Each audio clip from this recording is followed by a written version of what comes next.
دعا قبول کرنے والی ذات تو اللہ پاک کی ہے، لیکن اس کا جو طریقہ کار ہے وہ میں آپ سے ذکر کر دیتا ہوں۔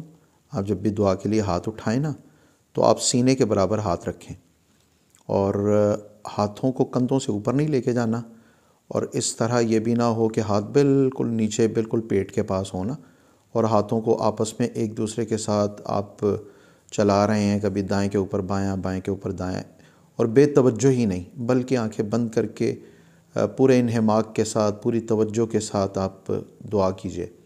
سب سے پہلے اللہ تعالیٰ کی حمد و ثنا ہو، ٹھیک ہو گیا جی؟ سب سے پہلے اللہ تعالیٰ کی تعریف، چاہے آپ الحمدللہ رب العالمین صرف پڑھ لیں۔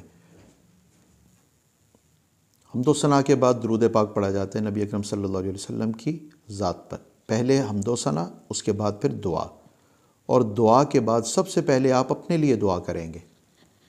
سب سے پہلے آپ اپنے لیے دعا مانگیے کہ یا اللہ میری خیر، مجھے کامیابی ملے، مجھے شفا ملے، میری خیر ہو، دارین میں عزتیں نصیب ہوں، کاروباری معاملات جو بھی آپ کے ہیں وہ آپ اپنے لیے دعا کریں گے۔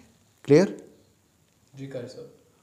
اس کے بعد پھر آپ جو بالکل آپ کے قریبی ہیں، جیسے آپ کے والدین ہیں، اگر آپ کی شادی ہوئی ہے، آپ کے بیوی بچے ہیں، آپ کے عزیز رشتہ دار ہیں، پھر یوں آہستہ آہستہ بڑھتے بڑھتے آپ دور دور دور دور افراد کے لیے دعا کرتے چلے جائیں گے۔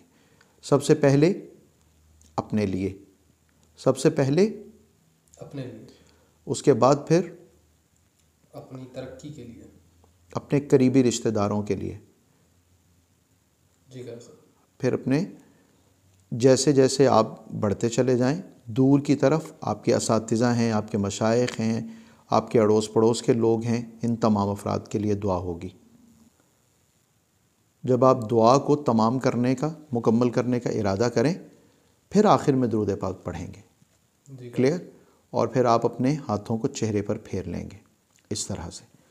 آپ کھانا کھائیں، کھانے کے بعد بھی دعا کریں، نماز ہے نماز کے بعد دعا کریں، آپ نے قرآن پاک پڑھا ہے اس کے بعد دعا کریں۔ مطلب دعا میں تو یہ ہے کہ اللہ رب العزت سے جس قدر مانگا جائے اتنا ہی کم ہے، لیکن دعا کا طریقہ کار یہی، پہلے اللہ تعالیٰ کی حمد و ثنا، پھر درود پاک، پھر اپنے لیے دعا، پھر اپنے بالکل قریبی رشتہ داروں کے لیے، پھر تمام لوگوں کے لیے، اور پوری انسانیت کے لیے دعا، تمام انسانوں کے لیے خیر کی، حضور صلی اللہ علیہ وسلم کی امت کے افراد کے لیے دعا، اور پھر آخر میں درود پاک، اور پھر ہاتھوں کو اپنے چہروں پر پھیر لیا جائے گا۔ چاہے دعا آپ کی 1 ہی منٹ کی کیوں نہ ہو، لیکن طریقہ کار بڑی توجہ سے، عاجزی سے اور محبت سے اللہ تعالیٰ کی بارگاہ میں طلبگاری کا ہو۔